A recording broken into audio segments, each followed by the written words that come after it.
Hello everybody. My name is Deep Sani. I am President and Vice Chancellor of Dalhousie University. I am just absolutely delighted to welcome you all to our Open Dialogue Live episode this evening. Open Dialogue Live was initiated in March as our alumni team sought to find new ways and innovative ways to stay connected virtually with the Dalhousie community as we respond to the impacts of COVID-19 and the isolation it has caused. These online live events offer a very special opportunity to collaborate and engage in meaningful ways and, of course, to get involved in thoughtful discussions. Tonight's episode has been planned in partnership with IDEA's speaker series. This, I believe, is our first one with IDEA speaker series. And this showcases innovation leaders in the Nova Scotia community. I am totally proud to have two of our Dal alumni, Mo AlGermozi, and who is a graduate from our engineering class of 2017, a young fellow, and George Armoyan, an engineering graduate from the class of 1983, also still a young fellow, here to share their journeys with us. Throughout the event, I encourage you to post your questions, which will be answered a little later in a Q&A session with our panelists. So now, let me introduce Mo AlGermozi. And Mo is, as I said, a Dal graduate from 2017. But more importantly, he's a co-founder and CEO of Graphite Innovation and Technologies, or commonly known as GIT. And GIT is Canada's leading materials engineering firm focused on delivering disruptive uses of graphene. GIT was launched as a startup in Dalhousie Emera ideaHUB, and in the company incubator of that hub when Mo was still an engineering student at Dalhousie. GIT also completed a cohort of Creative Destruction Lab's Atlantic program. And last month, it announced a $2.4 million contract with Transport Canada and Lloyd's Register. Mo, we are looking forward to hearing from you this evening. So without further ado, let me invite you to come and take the stage. Mo. Thank you very much for the introduction, Dr. Deep. Really appreciate for the opportunity to put me up on here. Yes, my name is Mo AlGermozi, co-founder and CEO of Graphite Innovation Technologies. Graphite Innovation Technologies is focused, it's a nanomaterials firm focused in delivering solutions in the ocean sector, eco-friendly solutions, so I have to add that.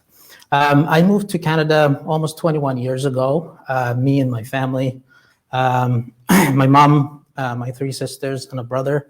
My dad was a really busy man. He's an entrepreneur. He had to go back. He built 3 companies and employed over 125 employees. I was one of those employees. I worked with him for 3.5 years, but I felt like there was a little bit more in me. So I came back, completed my studies in materials engineering, and met Marcel Geyer, my co-founder, dear friend, and we started Graphite Innovation Technologies. Since then, we've grown about 300% to 400% in both team, positioning, strategy, and also culture. And recently, just like Dr. Deep said, we scored a big win, a contract with Transport Canada to investigate underwater noise radiation and also greenhouse gas emissions. 2 things that are really important for the environment, and this is what GIT is all about. We want to protect the environment. So since then, we wouldn't be able to would have done that without the Atlantic Canadian ecosystem. Most specifically, Dalhousie University and its elements and programs such as ideaHUB and Creative Destruction Labs. So much support from incubation to advisory to connections and so many other things. Yeah, and through the ideaHUB and the Creative Destruction Labs, I met the brains of innovation, Mr. Jeff Larsen, who through the Creative Destruction Labs, I've met George Armoyan, an investor in Graphite Innovation Technologies, cool character, and you'll know exactly why I just said that. Let me introduce George to you. I wouldn't lie, his bio was too long. We had to cut it down, shorten it up. So I'll start by reading. So George Armoyan is currently President and CEO of Clarke, Inc. and President of Aramco Capital, Inc. Since 1982, George has successfully founded and grown numerous businesses and created shareholder value at numerous public companies through restructuring, operation, and applying a common sense approach to business. In 1982, George founded the Armoyan Group, known as Aramco Capital, and grew it into one of the largest and land development companies in Eastern Canada, with offices in Montreal, Toronto, Atlanta, Charlotte, and Florida. This is what I like about this one. In 1999 and 2010, his team designed, built, and leased 16 schools to the province of Nova Scotia and New Brunswick. Mr. Armoyan company owns, operates, and manages all 16 schools. With a beginning in real estate development, George Armoyan is an entrepreneur with excessive experience in mergers, acquisitions, and capitalizing on turnaround opportunities. He has led a number of companies to solid business results over 36 years. In 2008, George won the Entrepreneur of the Year award. George has made an active contribution to his community and has lent his support efforts to many worthy causes. George. Okay, thank you, Mo, for this great introduction, and thank you all for being with us today. And it's a pleasure and an honor to be here. So, just before I start, I guess I wanted to do a trigger warning or a disclaimer about forward-looking comments that I might make. I'm trying to be politically correct or appropriate in my language, so hopefully I can live up to it. I don't want to disappoint anybody, so I'll try, but sometimes my passion gets the best of me.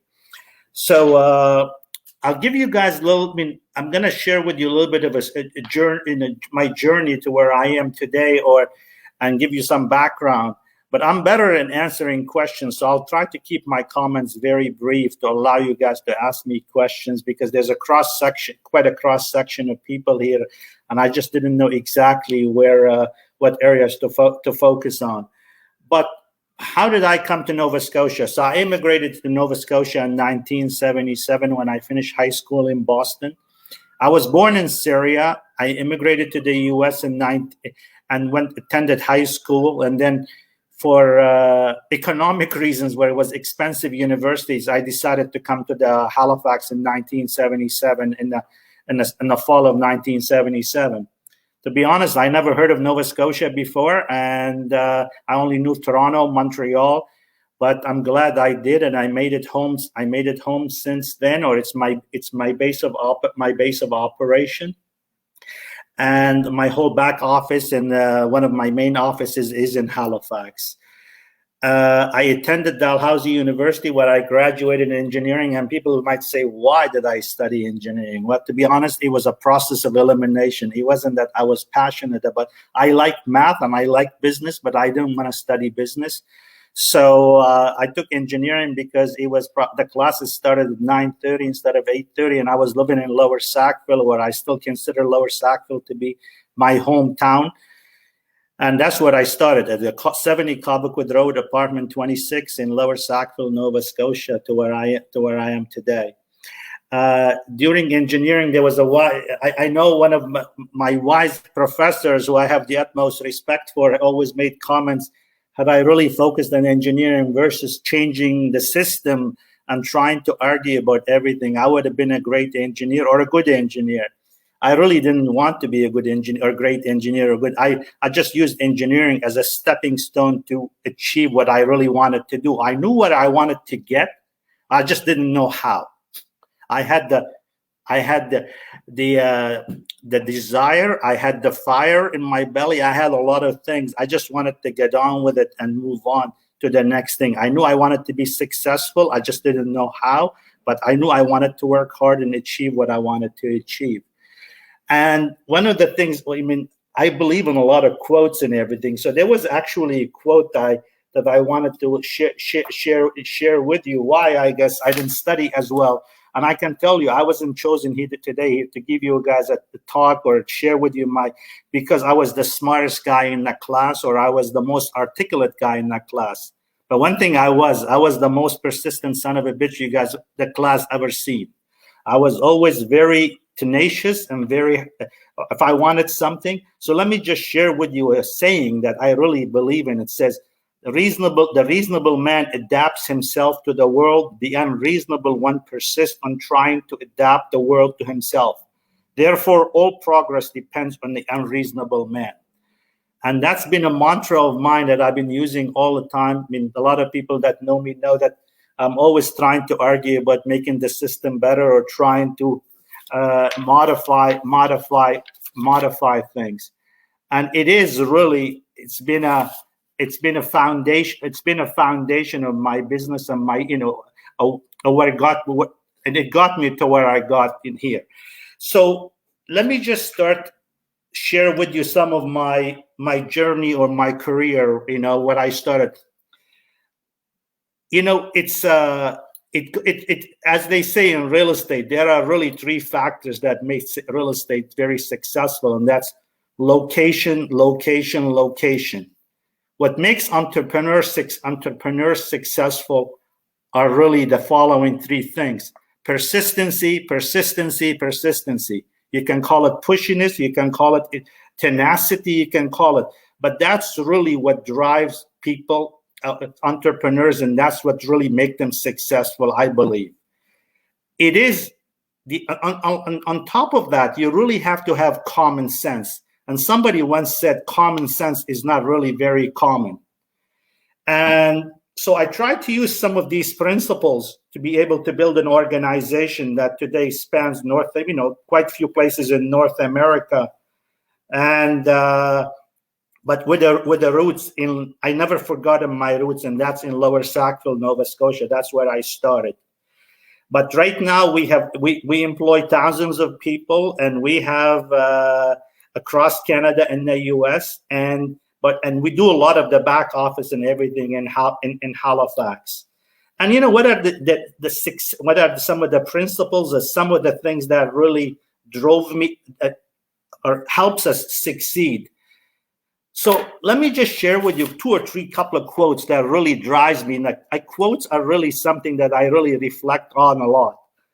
There is something it says, and this is especially George Bernard Shaw. What he said is, he says, you see things and you say, why? I dream of things that never were, and I say, why not? And I always say, people are always blaming their circumstances for what they are. I don't believe in circumstances.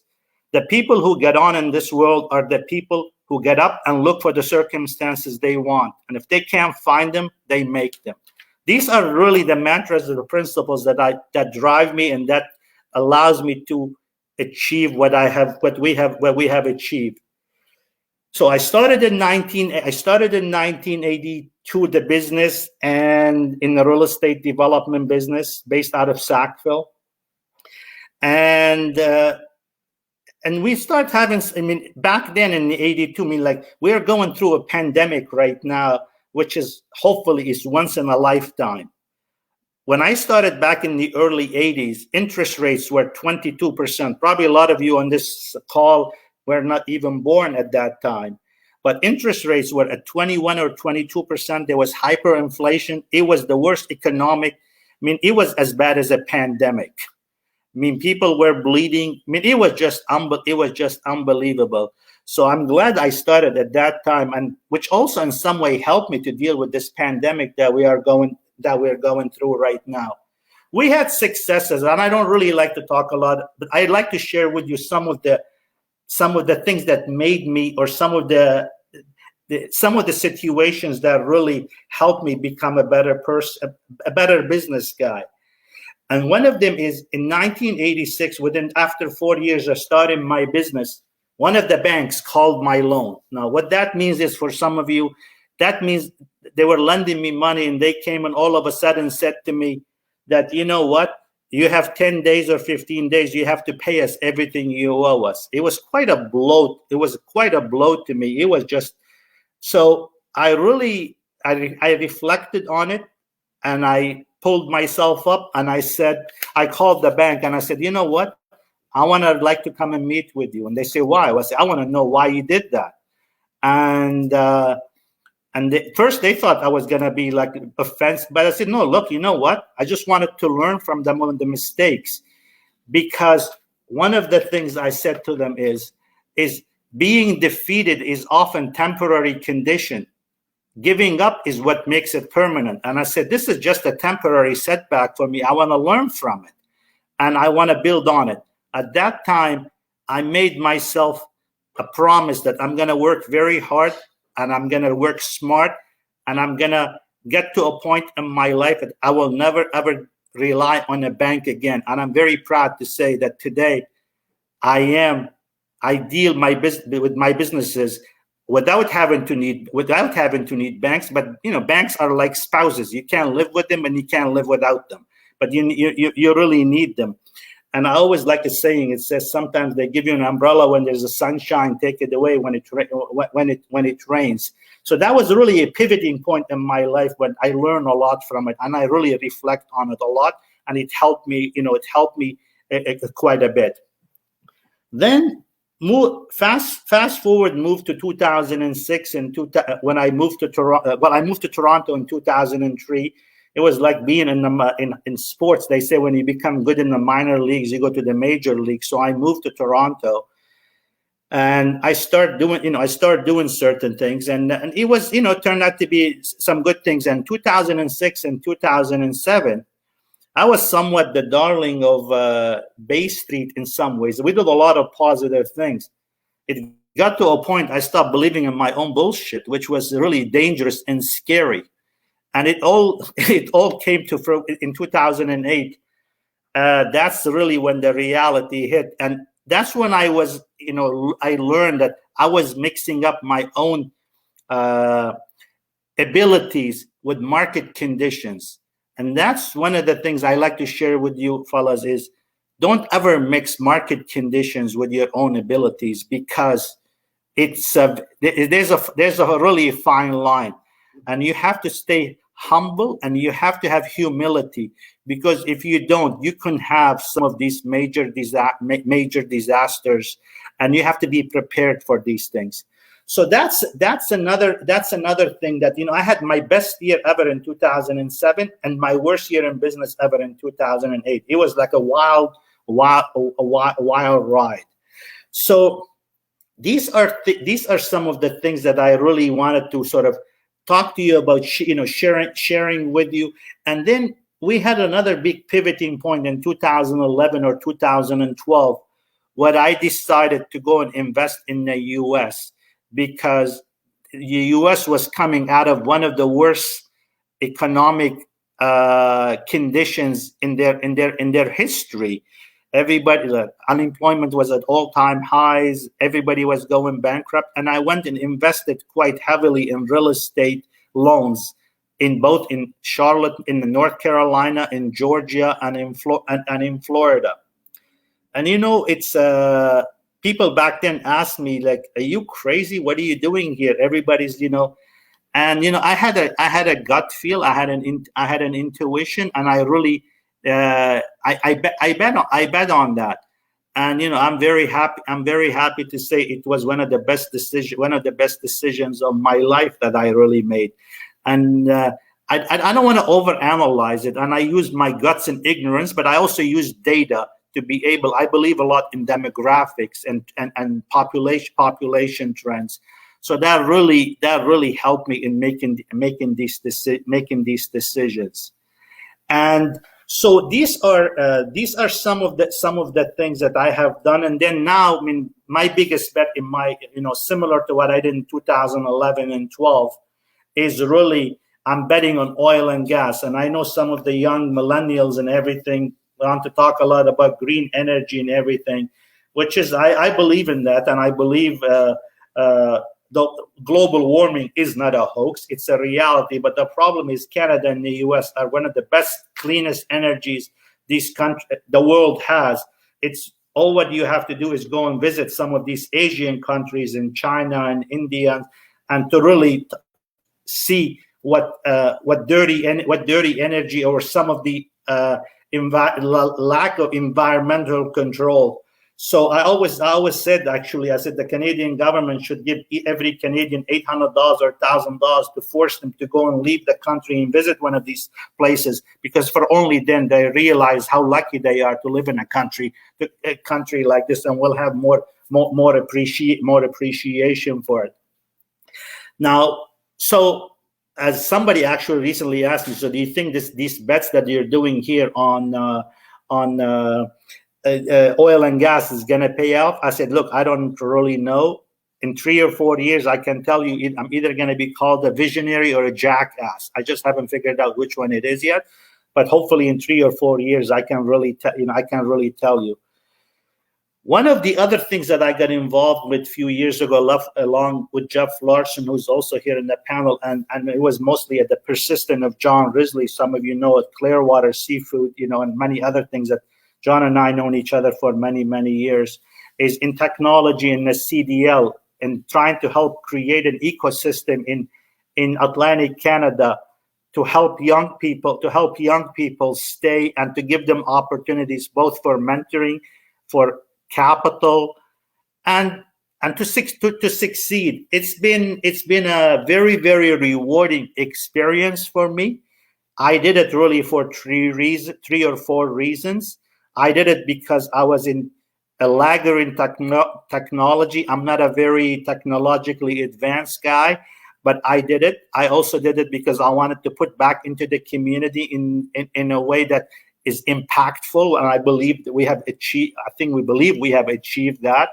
I also wanted to be able to engage with young people, because technology and young people keep people like myself, on their toes, and it's very rewarding to have ideas and to be able to exchange experiences with people like Mo and a few other people that I work with.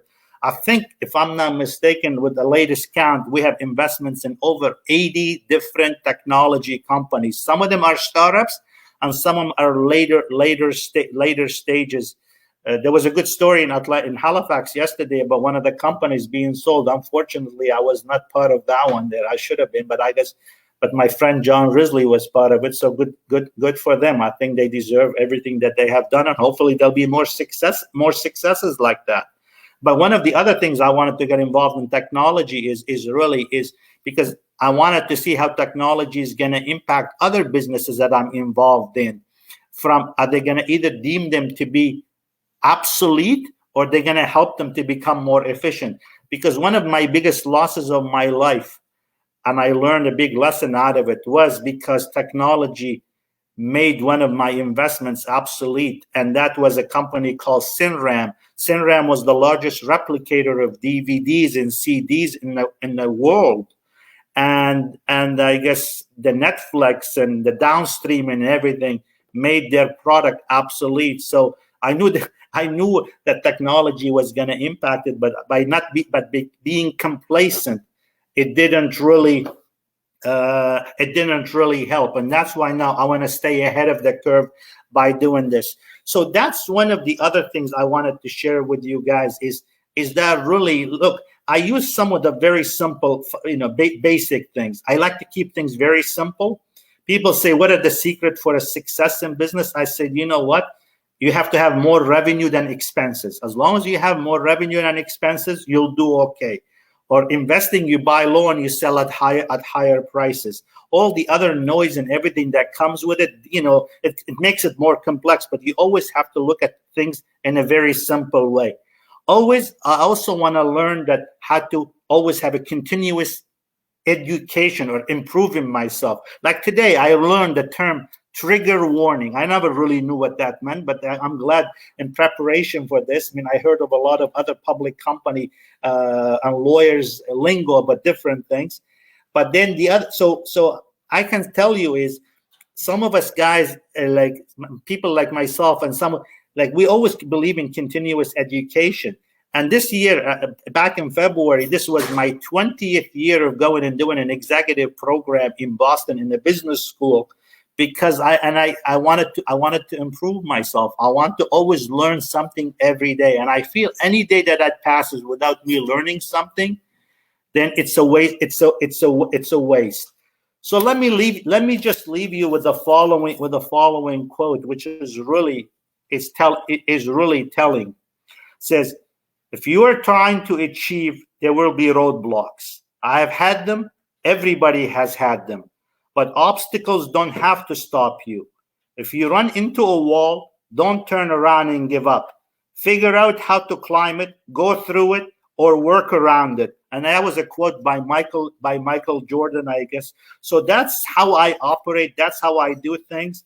And perseverance will ultimately pays off. So I encourage you to always give up. I'm sorry, not to give up, and to always persevere.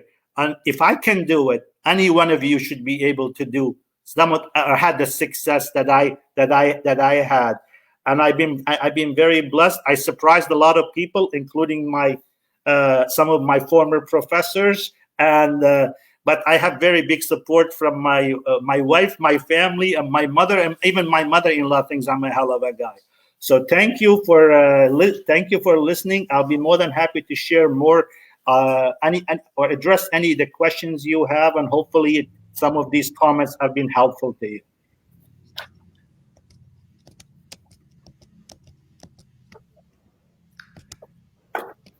Oh, thank you so much, George. That was amazing. It was inspirational. It was entertaining. You call yourself an unreasonable man, and I say to you that give me an unreasonable man like you anytime, I'll take him. There is a lot to take away from your very inspirational speech, and as I said, very entertaining at the same time. What I'm taking away is that it's been said that if you don't know where you're going, you'll arrive there, and you knew exactly where you wanted to go. You didn't quite know, as you said, how you get there, but because you knew where you were going to go, the path opened up in front of you, and the perseverance paid off. So kudos to you. And then the most inspirational part that I find in your speech is that how you are so eager, so willing to give forward your involvement in building other companies in this province and building this province as a result, and this nation as a result, is truly remarkable.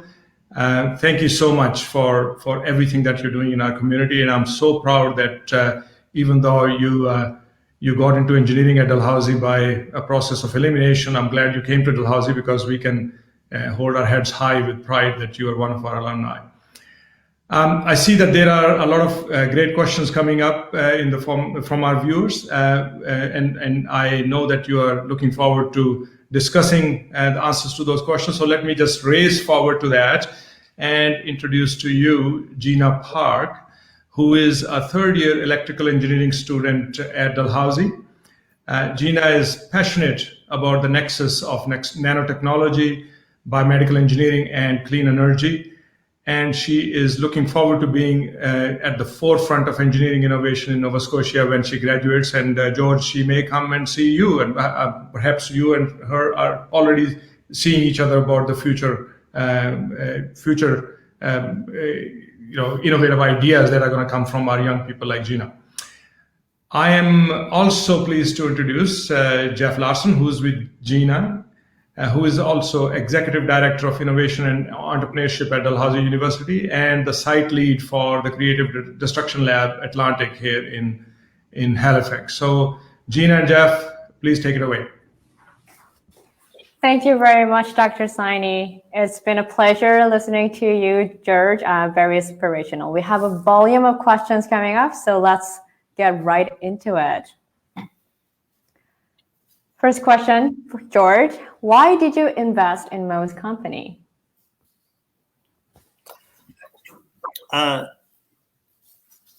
The honest truth is I invested in many companies at the beginning, but I like Mo. I liked his partner.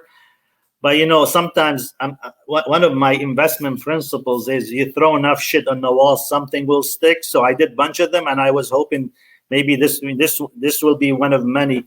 But look, there's a lot of companies that you go through. It's almost like speed dating when you have CDL and you see a lot of companies. Some people resonate with you and some people won't. So so there was nothing really special, except I do invest in people. That's really very important to me, because I'm not a very bright guy when it comes to many things. And so I don't understand a lot of technology and everything, but I like to understand people, and I invest in people, and I like Mo, and that's what I did. I know he's a very persistent guy, and he's been proven that, because he's been raising money right now, and he's been driving me nuts to invest more money with him. George, just following up on that, can you give people a sense of the scale? You mentioned that you started investing in technology a few years ago, partly because of CDL. Can you give people a sense of the scale of investments you've made since then? You mentioned 80 companies, but what's the dollar value?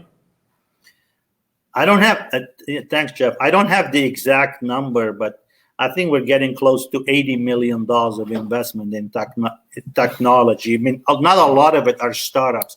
I invested with some of the best minds that I can really get, both in Atlantic Canada and also in Boston.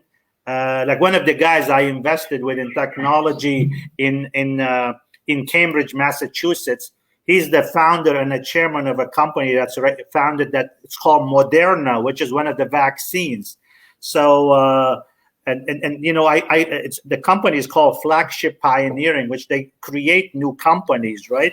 And I think there's around 110. There's 110 of them in the company. When I go and visit their offices, I think everybody has a PhD from Harvard, MIT. So I had an inferiority complex. So I put PhD also on my card. Plus, I added the word WD when I gave them my business card.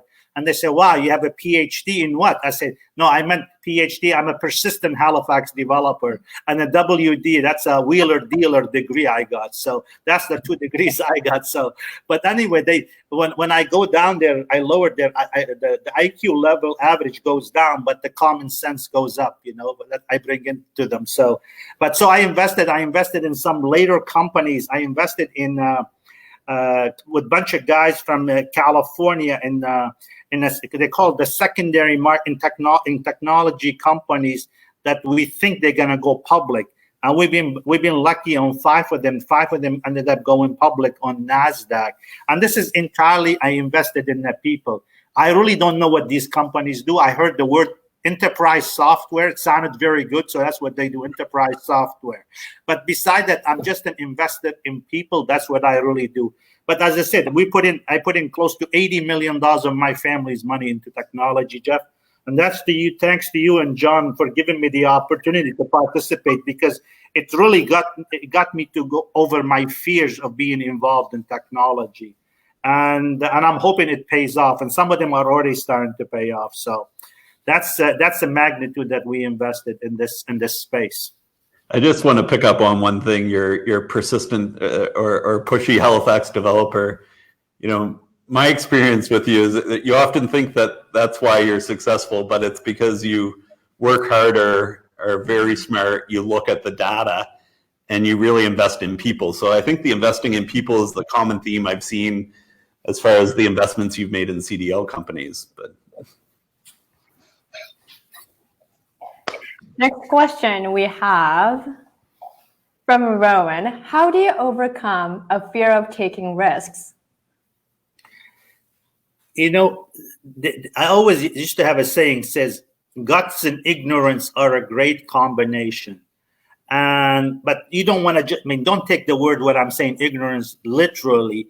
It just, the more you analyze something, the more you're scared of doing something. If I was really to go and reflect on my last 38 years in business, if I knew as much back then when I started that I knew now, I probably wouldn't touch 70% of the deals that I'd done. But you know what? It's you have to have this sort of sixth sense, like, so let me just give you an example. Some of my team members present me a lot of proposals, and so what I try to do is I try to listen to all the presentations and everything. Then I said I need 24 hours to be able to reflect whether it's a yes or a no. Sometimes I say yes, sometimes I say no. But then when I finally shared the reason I take 24 hours, I go home, and if I sleep that night, I really do the deal. If I don't sleep that night, then I'm not doing the deal. And so there is sometimes you need that sixth sense there. And look, the other thing is there's a cultural thing here. Is look at Halifax. I mean, some of us immigrants who came, we had we made a big change, or we came to a place leaving our wherever we were born and everything. So that was a big risk that we took. And the culture of some of these countries that we came from is a little bit more conducive to taking risk that it is in North America or in the developed world. I mean, look at all the buildings that are being built in Halifax. Most of them are either built by Lebanese or Greek. You don't see too much, and that's some of it is because there is some cultural bias toward taking risk. And so it's not because most of these guys who are doing this, they're smarter. They're not actually, neither am I. I'm as dumb as they could be. But but we use common sense, and there is some advantages by coming from countries that really encourage a lot more risk taking, or you had no choice, to be honest with you. You have to really to come into a country, and you have to take these risks. But one of the other thing is it's like, look, it's like you have to take some small risks. And what happens is, if you succeed, then you build the confidence. It's like anything else. If you build confidence and you can rely on your database or on your gut because of previous experiences, that's one of the ways you can overcome these the fear of taking risks. But so there was a saying somewhere that says, I mean, like, look, I mean, if you try something and it doesn't work, so be it. They just go on, just don't give up, just continue to try. Sometimes it's a trial and error things. So I hope that really helps answer the question, that question there. And that's one of the things, I guess, that's been my mantra of trying to always try things and not having too much fear. But one thing I'm sorry, before I forget, one thing I say, there's nothing wrong with making mistakes. Don't make catastrophic ones, and don't do the same mistake twice.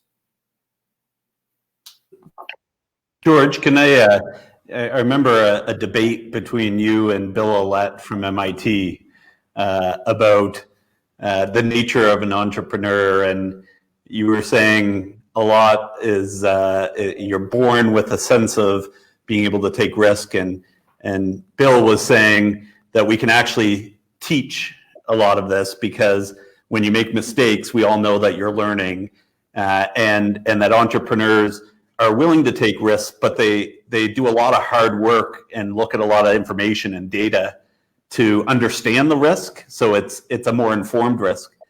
This was a few years ago.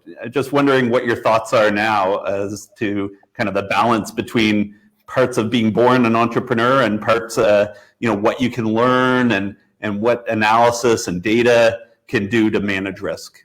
Yeah. So Jeff, I'm more determined that, I'm more sure, I guess. I mean, I don't want to sound very conceited or cocky, but like, I think there's an innate things you're born, like you're born with certain things. Certain things you can acquire, certain things you can't. Look, I mean, look at how many people in Nova Scotia or in Canada try to be hockey players, right? Everybody goes, people get up in the morning, they take their kids and everything. Everybody wants to be hockey players. Some people have it, some people don't have it. Some skills you acquire, some skills you have God's gift. You've been given certain gifts that you be able to use. I mean, can you imagine if I was trying to be a musician? I mean, I don't have a good ear. I don't know how to learn. And even if I tried, I will still sound or try to sing. I mean, if you want me to sing, everybody will hang up there. So I mean, some of us have been blessed by certain things. So I do believe there are some basic fundamental things you're born with. And I think certain other things you can really, you acquire. Look, I mean, when you're beginning in business, for example, you might do a lot more things intuitively speaking, based on intuition. Right now, I don't make decisions based on intuition. You make decisions based on data. You use intuition to be able to separate like similar type of deals, which one you want to go with and which one you don't want to go. But information and data is very, very important. It is very important. It's essential. Otherwise, you're really gambling. So, and that's one of the things we're starting to do more and more. And intuition sometimes is not very. It's not a scalable thing, so you have to really have some processes and everything involved. So I still believe some people are born with certain skills, and then you can improve on that, and you can acquire certain other things. But I don't think you can teach entrepreneurship if you're not born. If you don't have certain basic things, I don't think you can acquire it. So yeah. And so, Mo, do you think you were born with some entrepreneurship spirits in you? Well, I like what George said, but let me just put a little bit of a twist to the whole thing. I think everybody's born with a destiny. Like you're born for a purpose. You're here to do something.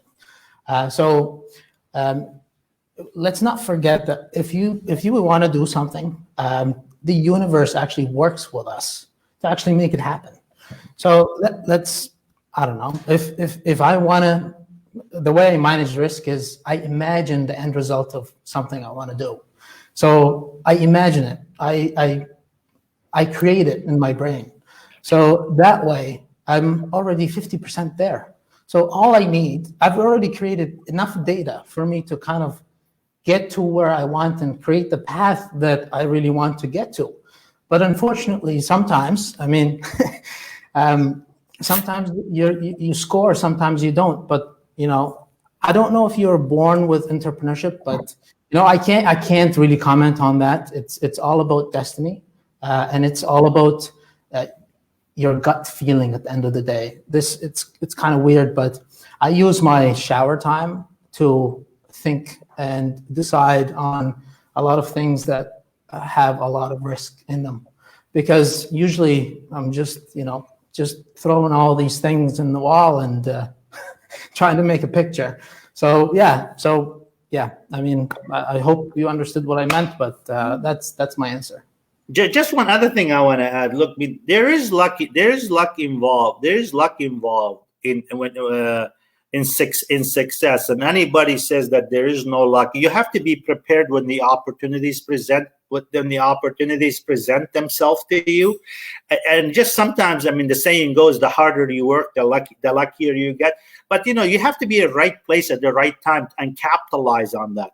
Because if you don't, you might miss the opportunities there. It's very, very crucial. And we all had people that had success, had a break or two or three in life. There is no doubt about it. So I don't think we should really discount that, what's involved. But you cannot completely rely on luck there, So I just want to make sure I'm clear with that. I'm really, really enjoying this Q&A sessions. All the answers are so great. We'll move on to this next question. Hi, George. I've come to realize that in life, it's important to learn from others. So do you feel that there's truly something that can be learned from everyone? From Clarke. Absolutely. I read another quote somewhere. It says, if two people each have one apple, if one gives it to, if you exchange it, then you end up still with, with one apples. But if you have two ideas and you exchange it, you end up with two ideas. So I believe you can learn from everybody. When I go to a new city I'm trying to invest in, I spend a lot of time talking to taxi drivers, to waiters in restaurant, and to some business people. You want to get the pulse of what's going on. So absolutely, you can learn. And I think that's the desire to learn, the curiosity is very, very crucial to be able to learn, to learn from others and ask. When I started in business, I remember going and trying to talk to anybody that's willing to talk to me. And I was blessed and lucky in Halifax or Nova Scotia has been a great. I mean, I talked to the Sobeys, to the Jodries, to everybody that was willing to talk to me. Trying to buy them coffee or whatever it is, just to be able to take 10, 15, 20 minutes of their time. So I think you can learn a lot, and I think idea exchange with peers and everything is really, really paramount to being able to be successful and to learn. Thank you very much. Could we have our next question? Keep rolling in. What do you enjoy most about investing in new technology companies? What I enjoy, that it's amazing how much I don't know about things. It's just incredible. What I enjoy is engaging with young people, ideas. It keeps me young. It makes you think out of the box. So so these are the things I really enjoy. And I also enjoy how I can make things better, because as I said, I'm always trying to change things. I'm always trying to improve things. So I'm trying to learn, how can I make things more efficient, faster, better, more reliable. These are the things I really enjoy about in the technology and the technology world that's out there. I remember you were mentioning the 2006, 2007. There's a full page article about you, I think, in the Globe and Mail Report on Business, where they compared you to Warren Buffett. You were the Oracle of Halifax. And that a lot of your investing was value investing. So recognizing when something is undervalued, and then investing and helping it reach its full potential or full value. When you're investing in tech companies, the value is often unknown. It's something that will only exist in the future. So growth investing, it's a very different world. Can you just describe the different mindset that you have for the two things and what you've learned on this journey? Yeah, sure. I mean, you're right there, Jeff. I mean, that was really my intention in 2006 and 2007. I followed my own principles for a while until I start having too much success. And sometimes too much success is a bad thing. Actually, it's not a good thing, especially if you don't keep your feet on the ground and you think you become invincible. And that's why 2008 was a very, very real awakening experience for me. But you're right. Technology, it takes a different mindset, right? Like things trade at a multiple of revenue, or there's a term which we don't have I call it in the old economy. That's a burn rate. How much money you lose until you actually get to a point of having a revenue or having even breaking even. And so it takes quite an adjusting, And there's a quote. So let me just say, here it is. It says, "Progress is impossible without change, and those who cannot change their minds cannot change anything." So I followed that quote, because you know what, you have to change the way you're doing things, and that's part of adapting to the new realities of the world, is to be able to change and learn from what's going on there, which also goes to the earlier question, why do I enjoy it? Because by talking to a lot of younger people or the technology, it's amazing how much you learn. So learning is as I said earlier, it's a continuous thing that I want to keep on learning. So, but it is, Jeff, to answer, it is quite an adjustment for somebody that's used to all economy stuff to be able to understand the new paradigm of technology and what it's based on. It's it's uncomfortable. I had to get outside of my comfort box to be able to invest in that type of a space there. I'm still adjusting. Every day I have to adjust to this new technology investing world. Thank you. Could we have the next question, Roland, please? From Miriam, can you discuss the role of diverse experiences in creative thinking? Discuss the experience. Maybe I don't know. Can you help me understand that questions a little bit here? The role of diverse experience in creative thinking. I'm having a hard time understanding that question. I told you I wasn't the brightest guy. I wasn't the brightest guy there, so I just need some help. No worries, Joe. I think it's interesting. I think this may be playing into some of when you go to a new city, you're not just talking to the business people, you're talking to everybody to get a feel for it. Or now you're investing in tech, and how does that influence your old economy investments, and just kind of a whole bunch of different experiences. How that leads to. Personally, what I'm hearing is that because you're very curious and you're open to those diverse things, it actually helps you. But look, so if I think I understand that question clearly, as I said, I keep things very, very simple in some ways. There's two things when you are in business. You are either selling a product or selling a service. And as I said earlier, if you want to sell a product, you have to make it for less than you can sell it for.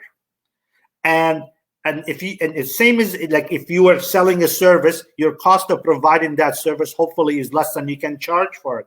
So it is really very simple, and having exposure to many different businesses and ideas or concepts, as long as you can keep it simple and you apply, as I said, the common sense principle that I was really talking about, then these things really help you evaluate things. And so that's if I understood the question. I apologize if I didn't answer it properly, but I always want to keep things very, very simple, basic. That's the only way I can understand stuff. The minute it becomes very complex, and I have a really hard time with it. I agree with that, and that resonates with all three of us in the room. Next question. From Sam. George, do you believe that there are good financial opportunities in investing in environmental companies, as you mentioned in your talk? There's opportunities in investing in any company, as long as you have a product or a service that somebody's willing to buy. So sure, look, with the trend that's going on, with the ESG that's going on there, and the young people, the pressure that putting on all companies, global companies and everything, to make the world a better place, more environmentally friendly and everything. Absolutely, there is a lot of opportunities. So, but again, you have to pick your niche, and you have to really know what product or what services you're really going to offer. There's an opportunity in everything. Look, you can look at the glass, and if it's half full, it's an attitude thing. You have to look at it half full, not half empty. So there's always opportunities, and there's here. Let me just share with you another quote that I thought it was really interesting. There, it says, where is it? I have to. Opportunity is missed by most people because it is dressed up in overalls and looks like work. That's what Tom Edison says. So there's opportunities in everything, I believe, whether it's environmental. And so I think if you have ideas, I think you should pursue them. I think it makes a lot of sense. So this is a question for Mo. You are an entrepreneur, and you said that your company is clean tech. So why did you choose that road? That your company could be more environmental conscious and going for the clean technologies? This is a hard question. It is. But let's just so let's look at it from an environmental standpoint. So if COVID hit, lots of things happened. People didn't go on the roads. People were home. What happened? You started seeing animals coming up in the ocean. The great big whales didn't have to scream to actually find each other anymore. Coatings that are used right now use toxic materials to kill the organisms that are around them, which really create dead zones in the ocean. I've seen those dead zones. You know what that means? It means that someone blew up a nuclear bomb somewhere, and nobody can go there because it's no longer no longer a place to be at. So you can't even live there. So environmental drive is something that we're passionate about. It's something that this is what we created. We created a coating that's completely environmentally friendly. That wasn't me. It's my wife. It must be 6:30 or 7:30. So yeah. So I don't know if I answered your question, but I hope that was a good answer for you, George. I don't know. So final question, George. I think what's come through here is the passion and spirit and perseverance that was a key part of your success, but also the data and analytical approach and the hard work that was critical to your success, and the curiosity is a key theme that I think transpires. And a lot of the people who are like yourself, who are investing in the tech world now, are highly curious and enjoy the learning. But another theme too that you mentioned is mentorship. You mentioned John Risley, connecting with other entrepreneurs in the region, family businesses. And now you have an opportunity through the ideaHUB, through CDL, to really give back to the next generation of entrepreneurs. And you could be doing anything, right now with your success, but you're spending your time, which is probably the most valuable thing you have, spending time with those young people and providing mentorship. So I was wondering if you could close off by just reflecting on the importance of that and what it's meant in your career and what value you get from that. Yeah, sure, Jeff. Look, I've been blessed. I've been given opportunities, and I'm grateful for a country like Canada for accepting me and my family and giving me the opportunity to be able to do what I really wanted to do. So I believe in giving back and putting back, but my giving back is done in a different way. I believe in helping people, helping young people, and creating as many jobs as I can. Similarly to how I was mentored by asking a lot of people questions, I welcome the opportunity to give back and to mentor young people.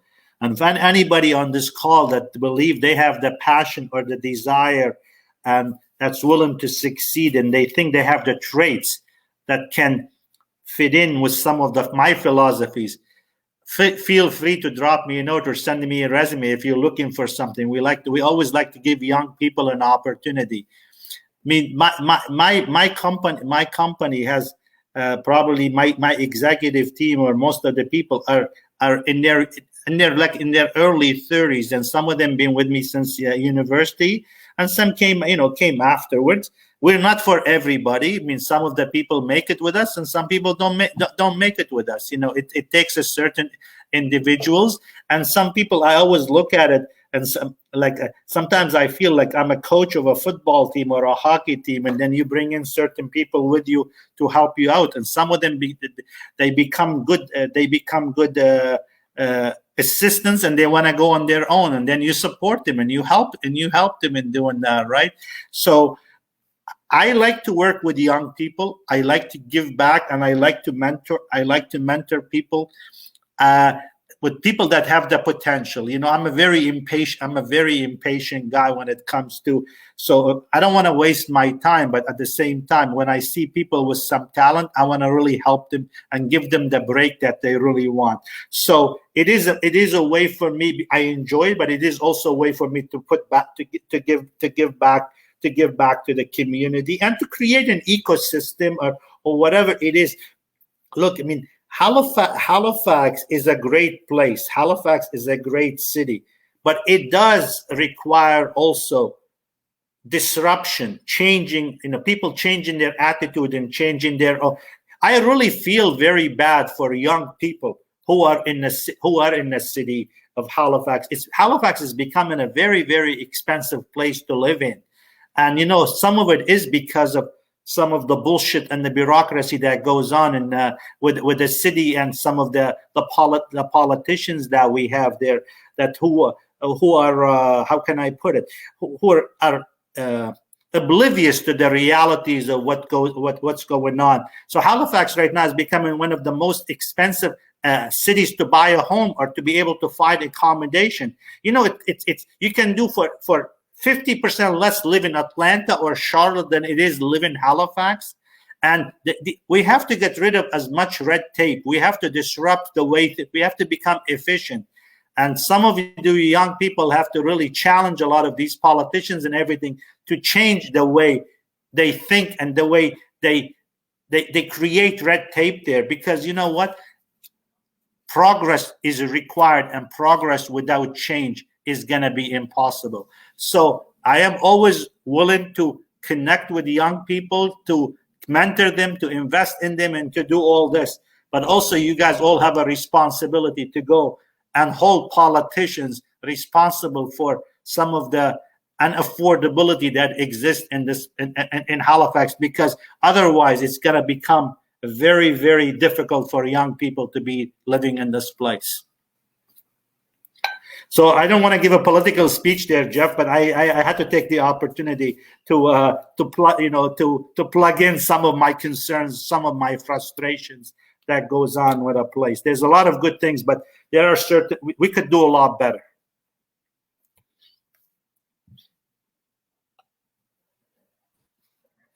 Thank you very much. Thanks, Over to Dr. Saini. You're on mute, Dr. Saini. You're on mute. Well, what you can't hear can't hurt you. So, what a pleasure. Thank you, Gina and Jeff, for managing this Q&A session so well. And thank you, Mo, and particularly George, for a fascinating conversation that happened here between you and so many other people who we couldn't see, but we could see their questions. I felt when I was listening to you as if I am drinking from a fire hose, and then a thought came to my mind that you, from everything I've heard from you, and especially this just amazing collection of quotes that you probably have been drinking from a fire hose all your life so far. So fascinating life and fascinating ideas that came out of all of that. One of the takeaways that I have from this conversation, that the 16 schools that you built in Nova Scotia and New Brunswick, that is a good metaphor for what you're doing now, and that is mentoring. I can't imagine if you could, at this stage in your life, after you accomplished so much, if you could do anything more impactful than mentoring other people to be as impactful as you have been yourself. So thank you very much for all of that. And let me also take a moment to thank all of you who have joined us this evening, all our viewers and those who sent questions. I hope you found the conversation just as valuable as I have. And I hope that you will continue to join us for future events like this. If you would like to know more about the upcoming episodes of Open Dialogue, You can find all of that information at dell.ca/open dialogue. That is dell.ca/open dialogue. I'm looking forward to seeing you again. We are all looking forward to seeing you again at one of these events. But for now, please stay safe, take care of yourselves, and good night. Night.